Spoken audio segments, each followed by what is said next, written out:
I was going through my wardrobe today. Oh Christ! Knocked over my mic, and I came across a newspaper. It's Teresa. It's Teresa in tears. I've done all I can. May's tearful farewell. What's this podcast actually about? The Super League mainly. The Super League. The great idea that was the Super League. Because at time of recording, it's dead in the water. At time of conception, as in when I first thought of making the video, on Sunday, it was fresh in the mind of everybody. And by Tuesday evening, it was dead. Mm-hmm. There's only a few things that have lasted shorter than the Super League that I can think of. I would bait you, but I don't want to.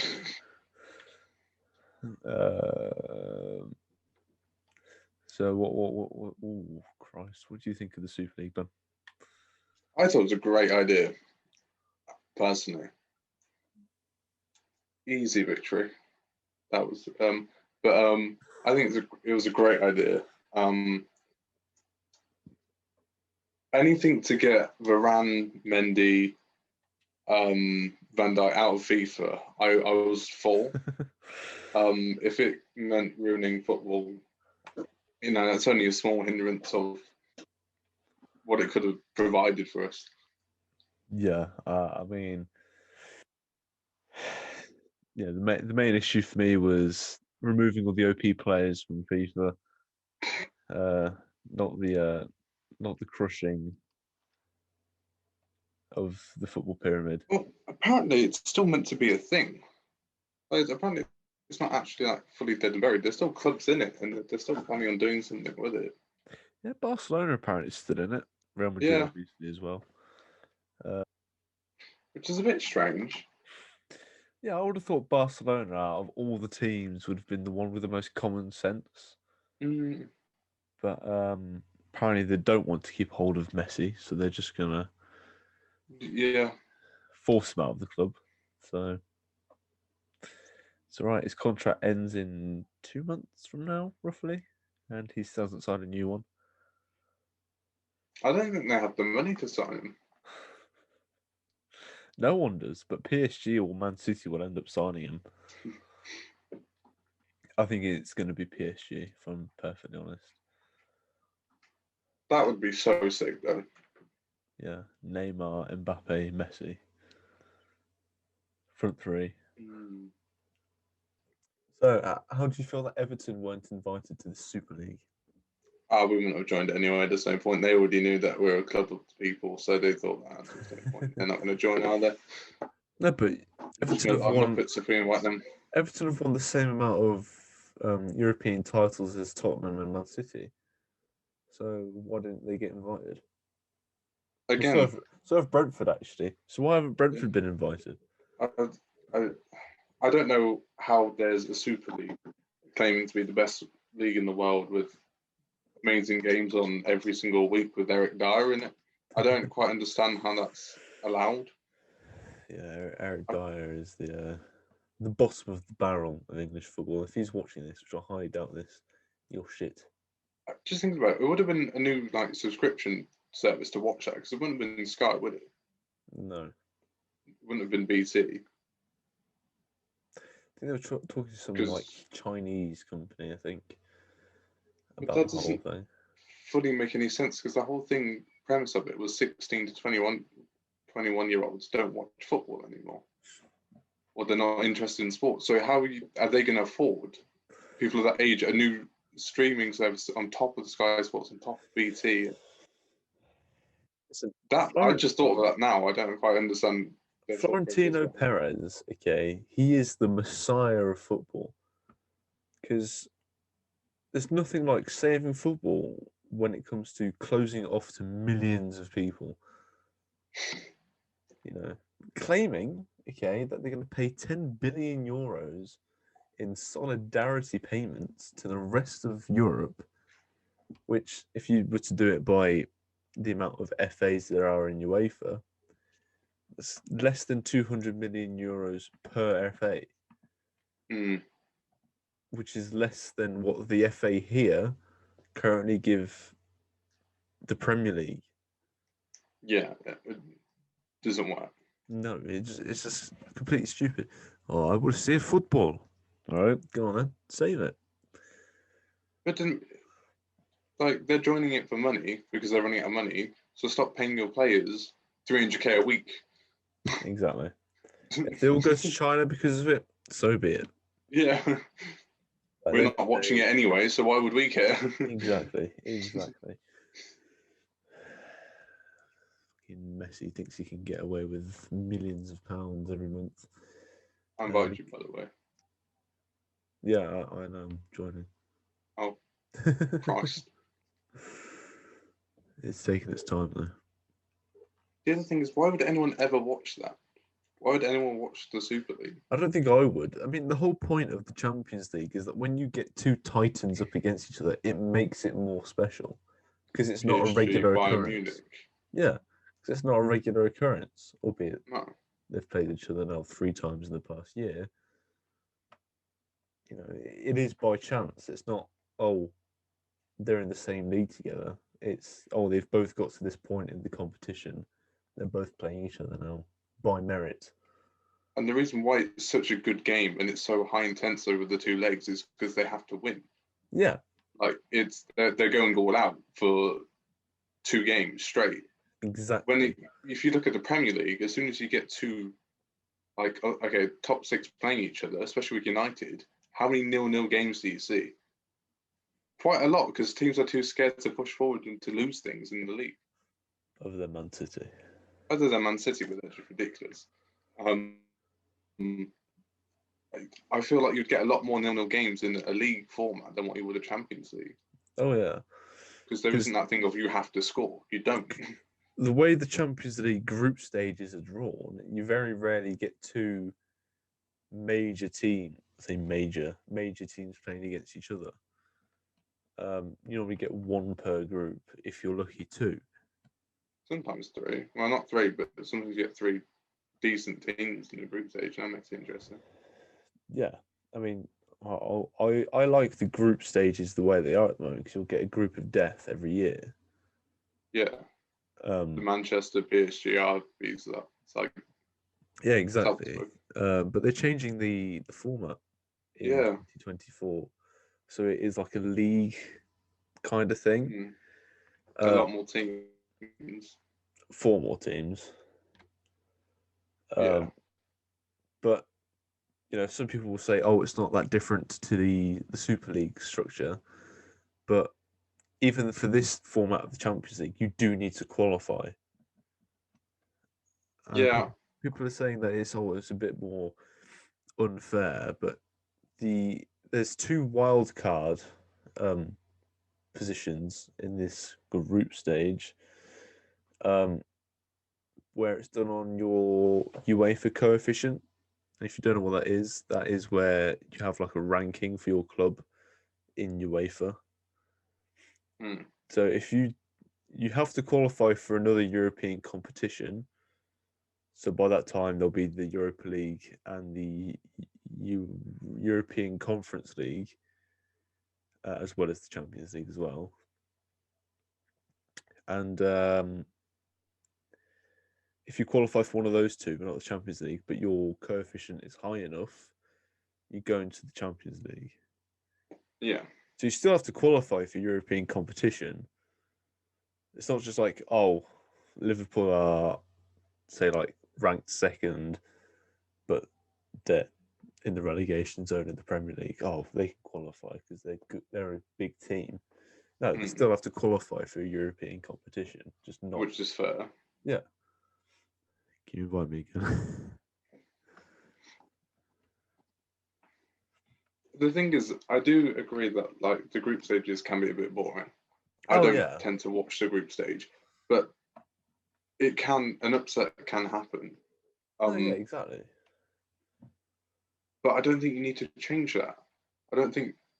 I think you just accept that some parts of the game aren't as exciting because the group stage will never be exciting as the final. Yeah. I think it was. I can't remember who said it. It was one of these 12 clubs chairmans who said that the Champions League had fulfilled its potential in terms of potential revenue. And I was just thought, and still making you millions of euros every year. Why are you complaining so much? And at the end of the day, it did come down to who's got the heaviest pocket. Yeah, but it mainly does. Well, yeah, but in football, where it's, you know, especially in England, it was created by the working man, and it seems to have been taken over by morons, especially Americans, who think that, oh, the game needs to be more American when it really doesn't. I just think it's rather ridiculous.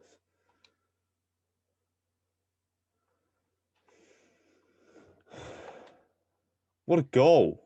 Outside. Oh, piss off. Uh-oh. I'm in danger. Uh-oh, I'm in danger. That was the whole footballing world on Sunday night. Oh, I'm in danger. I just like how these American owners, though, thought that they could just do what they liked, and then they thought no one would care. And then everyone cared, and they were like, oh. Oh dear. It's rewind time. I think the government's, and I hope actually that the government makes it law that we have to follow the German model, where the clubs are 51% owned by fans. Yeah. I think that'll just make it so much fairer for everybody. Oh, for God's sake, Ben. I think that'll make it so much fairer for everybody. I think a lot of people were like, well, a lot of people definitely were fuming at the proposal of the Super League and their clubs for wanting to join it. But I think they have to be angry at the right people, not like the club themselves and like, oh God, and the manager and the players and like just the owners who know nothing about anything. No, yeah, exactly. These fucking Yankoners who think that everything should be the way America is, when America is such a beautiful place to live. Oh wait, It's just like, yeah. The oh clubs aren't the ones who need to come out and like apologise for what's happened no, because it's not their fault. Oh dear. what is this internet connection? To go to the I've host. got the worst speed up lag in the world. I don't know what's happening. That's a penalty. No, it's not. Thank God. It's a high foot.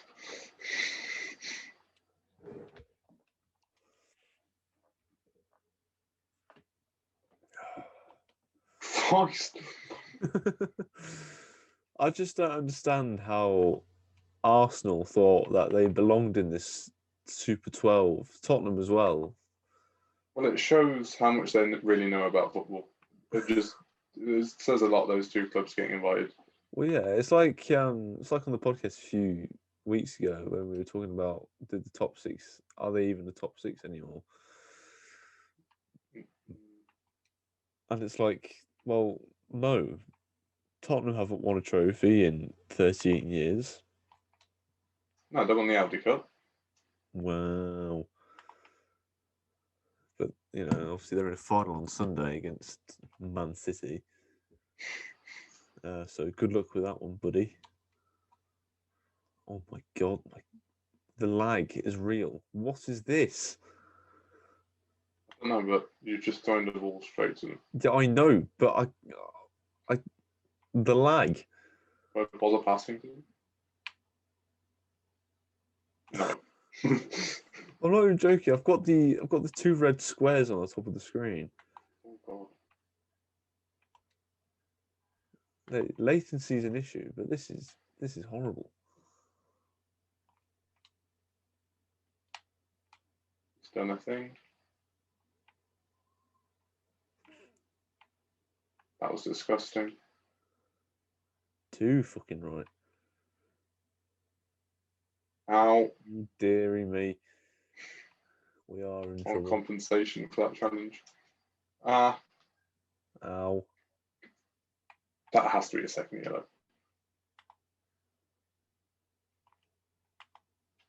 We need at least, oh god, Jack, we need one clip at least. Just a goal. No, Nelly. Dear me. Oh, Caroline. Ow. Ref. Thank you. Okay. Oh. It's got to go, blood. Not there. Well, it's an entertaining person. Ben. It's fine. Sneezy dub.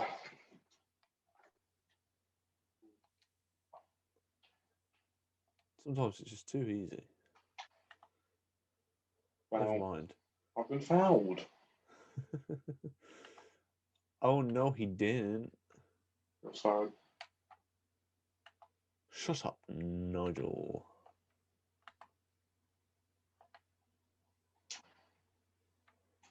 I fooled myself. Ah. Give me the ball. Kick it, kick it, kick it.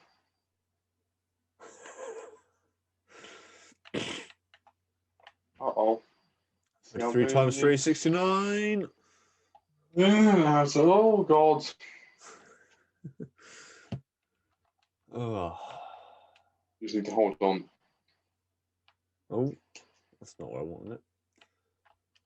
Winners.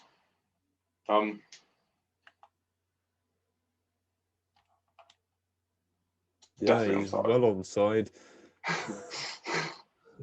Fuck me.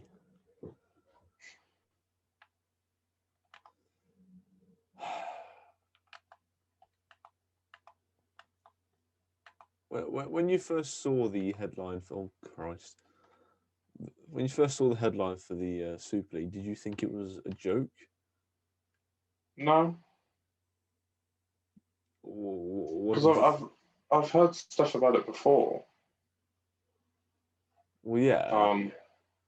So I was like, oh, this is what they've been talking about, but I didn't quite realise what it was. I didn't realise there would like be UEFA bans and like Europe and World Cup bans as well. And then I thought that's not happening. Do you think the clubs will still get punished? I hope they don't, because like I said, it's oh my god, how has that happened? Fuck. It's not really the fault of the club; it's the owner. No, but the owner runs the club for the most. Yeah, I understand that, but they don't really know anything. I feel like it should just all be forgotten about, and we pretend it never happened. But these are also the people responsible for sacking managers. Have they announced when the Champions League's returning? Is it they stopped it momentarily? Or is it just going on as normal? Well, yeah, I mean, next week was when it was supposed to take place anyway. They're just continuing with that now. I assume so. Makes no point really delaying it any further.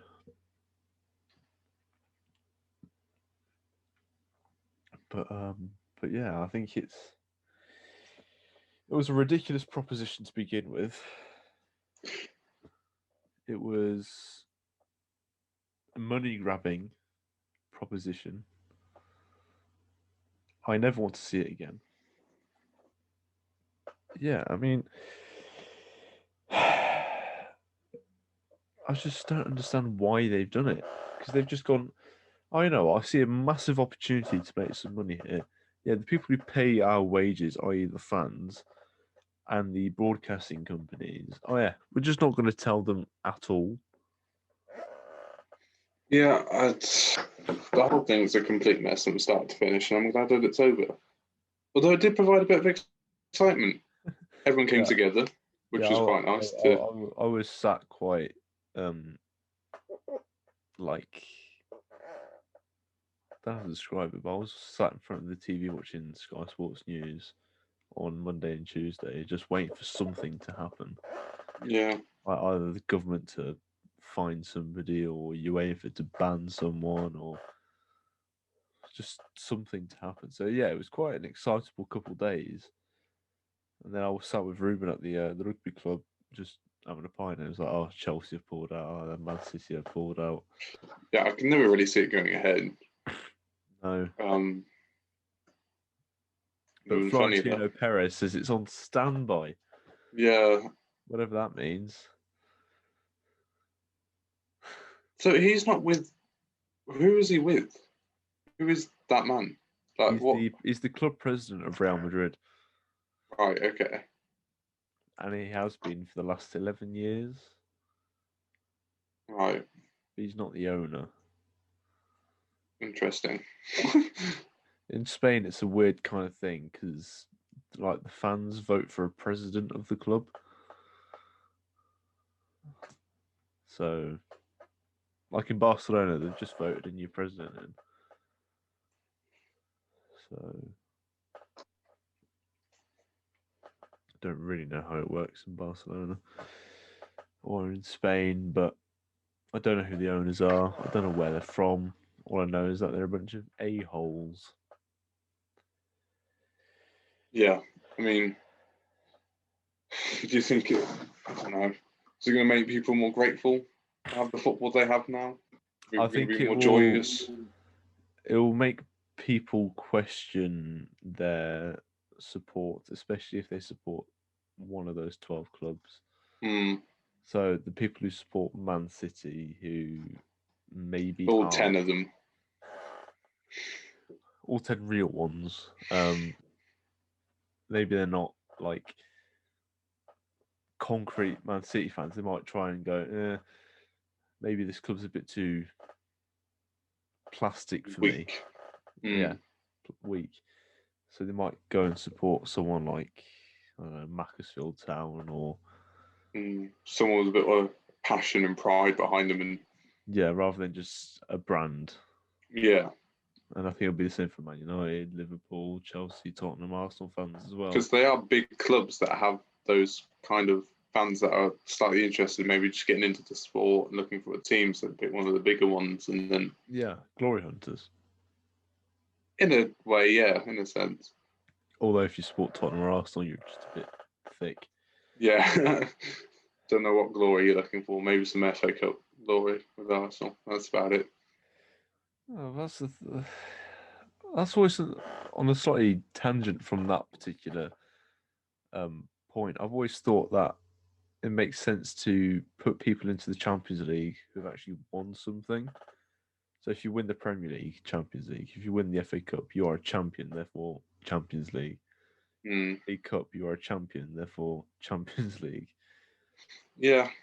Do you know what I mean? I mean, maybe they might introduce some new way of doing it with the new format. Maybe they might introduce a new way. No, but the way it works, the way it works is that the positions are allocated by the FA, not UEFA.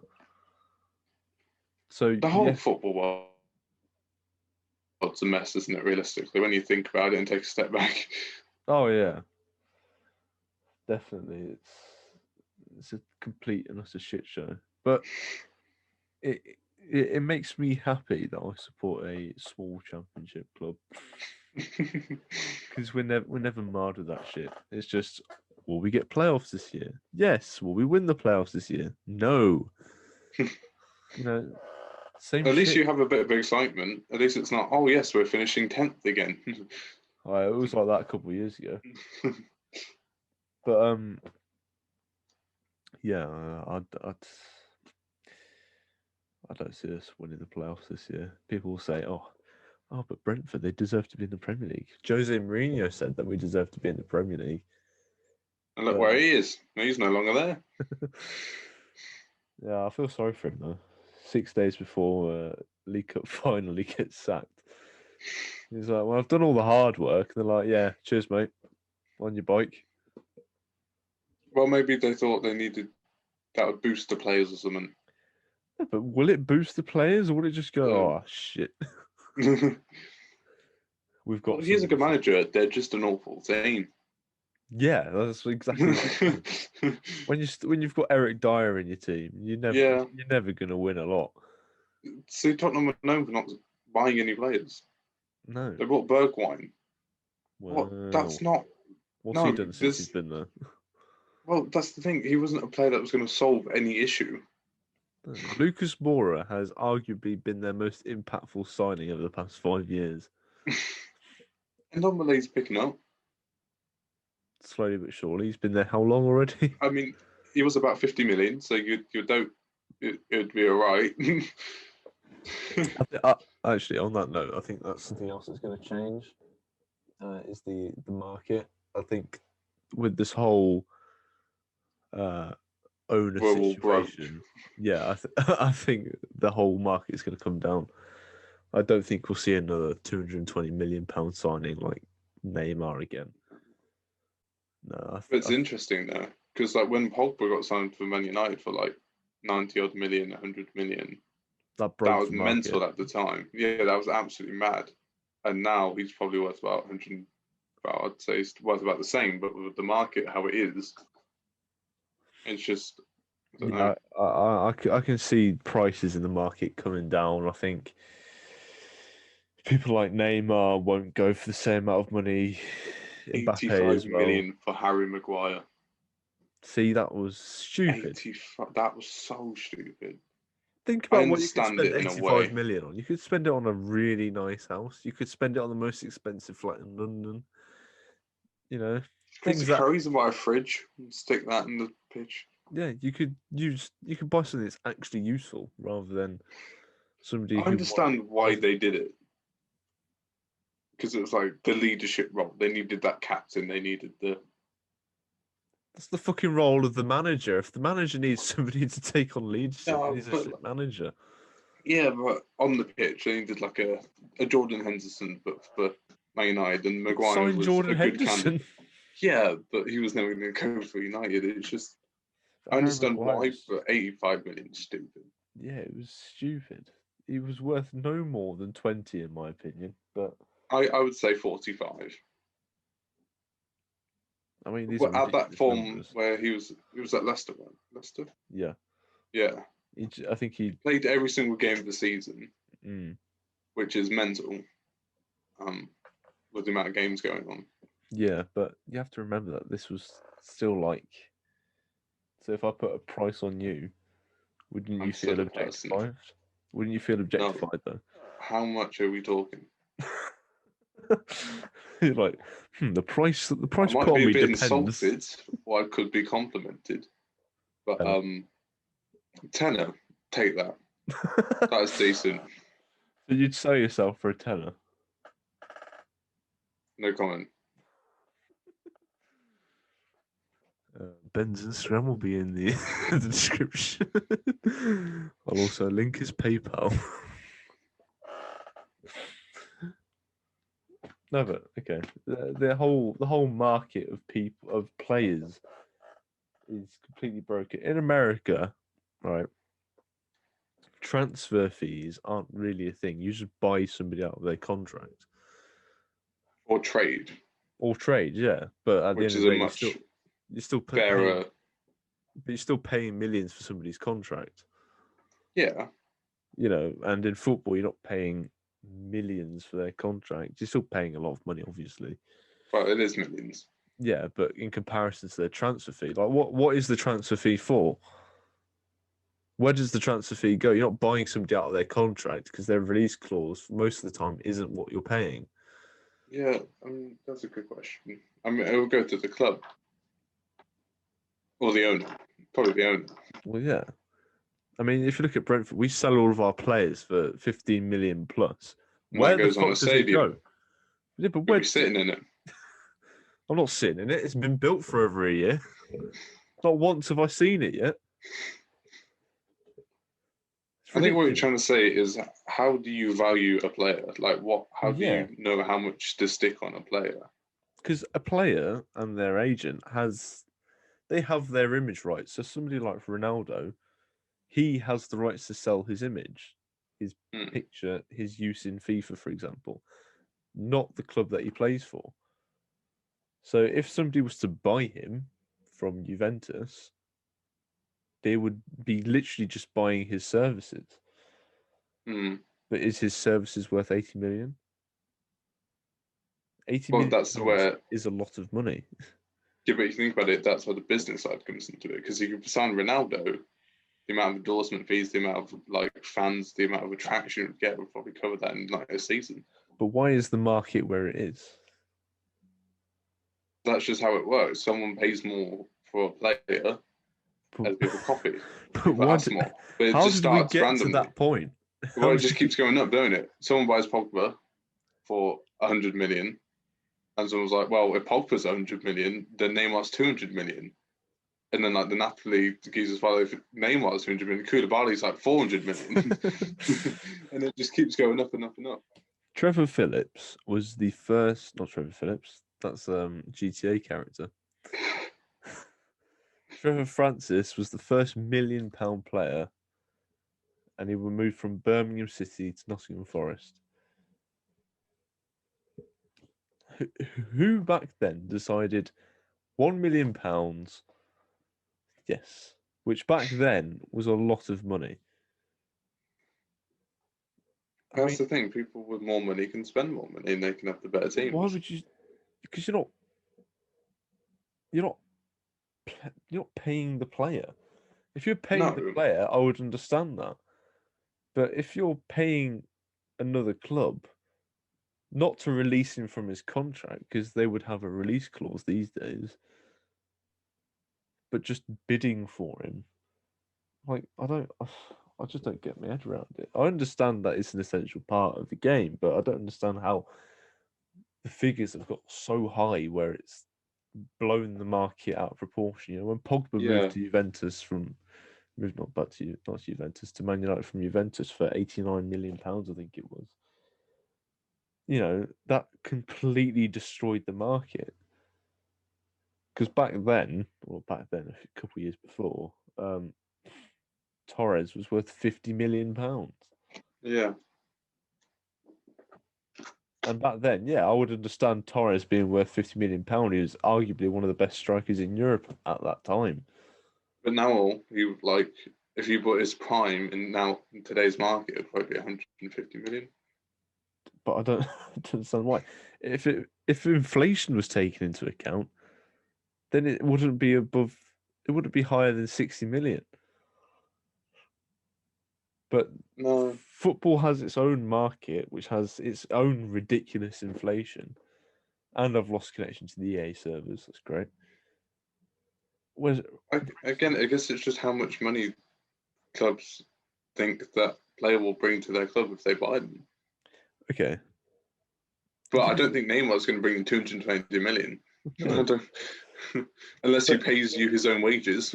But if we go back onto the topic of Super League, they were proposing each club gets £3.5 billion, right? But that would just upgrade that would just make that would break everything even more. But in their rules, this money was supposed to be used for infrastructure, i.e., improving training ground, stadium, raising wages in the club, and this, that, and the other. Yeah. But again, who's to stop that money? No, but that also makes no sense. Because if you spend that money, you have a budget, right? You allocate a certain amount to it, to the stadium, to the training facilities, and all that. If that's then covered, that portion of the budget is then open to put in other spots like buying players. Exactly, and it just breaks the market even more. That's just 3 billion to spend on whatever you want, but the training ground's covered. If you're in a league where everyone has the same amount of money, and it's all the superstar players, who do you buy? You can't buy anyone, because if everyone has the same money, it would just be whatever club that player wants to go to. But then that means every other club in the world is completely done out. Oh yeah, they wouldn't be able to afford anyone. That's a guarantee already. But which then means if they're banned from the World Cup from the Euros, then that's going to be in the bin. It's just that would be a complete mess. but it was like I put in the group chat the other day. I was like, a Super League thing would also like weed out the players who are in it for the money and the players who are in it for the love of the game. Because you'd have players who, if FIFA followed through, they'd ban from playing international football. And people like Messi and Aguero and people who grew up in particularly poor backgrounds, who grew up aspiring to represent their countries, would they choose to leave their clubs, take a massive pay cut, just so they can represent their countries? No. I think some would. I think some would. I think it's a very select few. I think Marcus Rashford is a good example. I don't think he's in it for the money, if I'm perfectly honest. No, neither. But I mean, I'd be in it for the money, 100%. I wouldn't care if I was offered like 300k a week and I sat on the bench every game, calm. I'll take that as well. To be fair. Yeah, exactly. I wouldn't be bothered.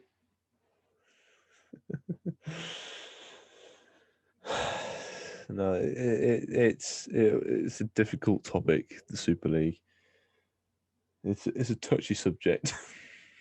None of it made sense though. No, it didn't. The goal behind it was to get 16 to 21-year-olds to watch football. Supposedly, that was what they were trying to say. As a 16 to 21-year-old myself, I can say that I wasn't interested in it. No, I wouldn't have watched it because the reason why I watched the Champions League is because of the years of history behind it. That means a lot. Yeah. To the clubs, and it's a prestigious competition. That's why I'd care. That's why I'd watch. That's why teams play as hard as they do to try and win it. And then I watch my own team. Separate from the Champions League. Yeah, exactly. I don't really watch many Premier League games anymore that aren't Everton. Because I do find it quite boring without the fans. Well, yeah, obviously it's boring without the fans. I find it quite painful to watch sometimes. I think it's 2-3 weeks from now we'll have at least partially full stadiums. So I'm looking forward to that. Unfortunately, the championship season for me ends on the 8th of May, so I'll miss that. If we get playoffs, however, then I might be able to see a game or two. I'll imagine that final with the final at Wembley sold out, full. It won't be full; it'll be partially full. But even with Brentford fans, it would be partially full anyway. We'll be able to fill out because they know what's going to happen. I was alluding to the small fan base we've got. We'll have to fill out a small fan base, and half of them knowing that you're going to choke it and don't really want to watch that happen. It depends who we play. If we get Barnsley, I think we might lose because Barnsley will just go all out for it. But no, I like the Championship. I would like to play in the Premier League, obviously. But get those parachute payments. Exactly. But if we went to the Premier League, I don't think we'd be one of those yo-yo teams. I think we would genuinely stay up and not quite on the success as Wolverhampton, but someone like Burnley. Brighton. Yeah, Brighton a bit too close to relegation zone. But no, I don't think we'd be a yo-yo club. I think we'd do quite well for our stature. But it's all about getting there first, which we seem to struggle with. But yeah, I like the Championship. It's a good league. I have many people who would agree with me. I don't really watch it because Everton don't spend a lot of their time there. No, but if you watched it from the start of the season to end of the season, you would genuinely understand just how exciting it is because it is redonkulously tight. I mean, maybe I should follow a Championship club as well. I wouldn't say follow a club, but I'd say we'll just watch and see what's going on. Yeah, if it's on TV, then you should just definitely stick it on. You should see what's going on, like go on BBC Sport or something, look at the league, look at the fixtures, see what's popping. To be fair, I'd probably root for Birmingham. I feel like you have a sort of different relation with the club when it's a championship team to a Premier League team. Because when I used to watch the ice hockey in this country, and the quality was, well, a lot lower than what it is in America. You feel a lot closer with the players. They don't feel like such a big shot. They don't feel like such a. Well, they feel like normal people, and you like really do root for them. Well, at Brentford, especially when we were at Griffin Park, you definitely did feel like the players were part of the community because you were so close to them, both physically and I'd say emotionally. Yeah, they feel like less like celebrities and more like people when in like the Premier League when you have like De Bruyne and all these like people who have millions and millions of followers and and you feel they feel more like they feel more human and more normal. Because I remember once the only game I've ever been to watch by myself was against Luton, and we won 7-0. And I waited after the game to get a few pictures with players and stuff. And then the manager was the last person out, and we were all kicked out by the time. And then he walked with me to the underground station. We just had a chat. As you do. Yeah, and you wouldn't get that in the Premier League. You wouldn't be able to walk to the nearest train station with Carlo Ancelotti. No, exactly. That's why I feel like there's so much tighter community, and there's a lot more on the line for Championship fans, and that's why you probably prefer the league. Well, yeah, and the fact that it is, competitively more exciting tighter. as well. Yeah. The Championship is, and the leagues below. I think obviously the lower down you go, the tighter the community feel is. Yeah. But with a small club like Brentford, it is very much community based. Especially with our new stadium, Brentford Community Stadium. Woo! But yeah, I personally like it. I don't think we'll lose that touch in the Premier League. But it's a bit unsettling when Millwall have been voted Family Club of the Year for like the past 2 years. Jesus. I know. How's that happened? I don't know. Well, thank you, Ben, for this long topic of Enjoy editing that. Yeah, it won't come out until Friday evening at this rate. But yeah, thank you for joining me. Enjoy it as always. We can get on to actually playing some real FIFA. Now I'll have the internet capacity to do so. That would be nice.